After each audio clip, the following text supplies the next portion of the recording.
যে কোনো রাজ্যে স্বাস্থ্য পরিষেবাকে শক্তিশালী উন্নত করতে গেলে সেটাকে তৃণমূল স্তর থেকে সাজিয়ে তোলা জরুরি। স্বাস্থ্য পরিষেবা তৃণমূল স্তর বলতে উপস্বাস্থ্য কেন্দ্র এবং প্রাথমিক স্বাস্থ্য কেন্দ্রগুলিকে বোঝায়।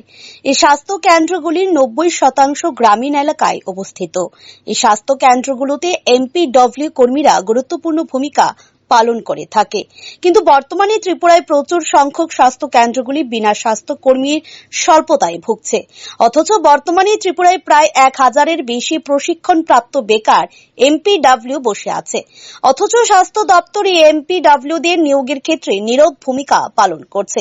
2017 সালে ত্রিপুরার স্বাস্থ্য দপ্তর থেকে একটি বিজ্ঞপ্তি জারি হয়েছিল। 791টি শূন্য পদে এমপিডব্লিউ নিয়োগ করা হবে।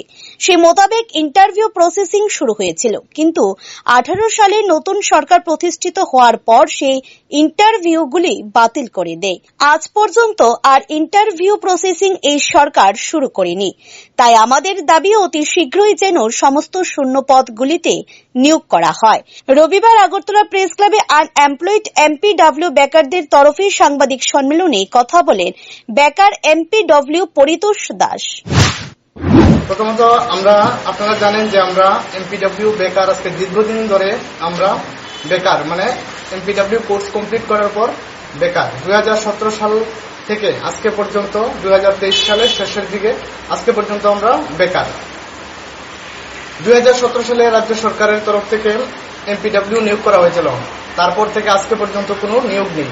2017 সালের সেপ্টেম্বরে লাস্ট একটা অ্যাডভার্টাইজমেন্ট দিয়েছিল রাজ্য সরকার, যেটার মধ্যে ভ্যাকেন্সি ছিল 791, মেল ফিমেল মিলিয়ে 791টা ভ্যাকেন্সি ছিল।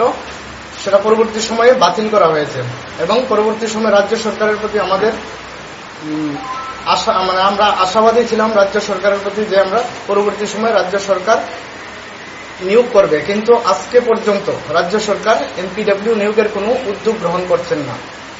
তো আপনাদের মাধ্যমে আমরা রাজ্যের মাননীয় মুখ্যমন্ত্রী শ্রদ্ধেয় ডক্টর মানিক সাহা মহোদয়, উনি একজন ডক্টর, উনি একজন স্বাস্থ্য দপ্তরের একটা অংশ, তাই ওনার প্রতি আমাদের করজোড়ে ওনার কাছে আবেদন থাকবে যাতে আগামী দিনে রাজ্যের স্বাস্থ্য ব্যবস্থাকে যাতে ঢেলে সাজানো যায়, যাতে তৃণমূল স্তর থেকে যাতে রাজ্যের স্বাস্থ্য ব্যবস্থাকে উন্নত করা যায়, তার জন্য আমাদের এমপিডব্লিউ যাতে নিয়োগ করেন। স্বাস্থ্য দপ্তর সূত্রের খবর অনুযায়ী বর্তমানে প্রায় 1000 পদ খালি পড়ে আছে, কিন্তু রাজ্য সরকার নিয়োগ করতে কোনো উদ্যোগ গ্রহণ করছে না। এটা দেখে রাজ্যে প্রশিক্ষণপ্রাপ্ত বেকার এএনএম এমপিডব্লিউ যুবক যুবতীদের মধ্যে হতাশার সৃষ্টি হয়েছে।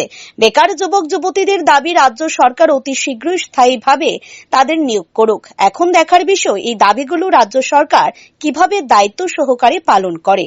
Bureau report, rising Tripura.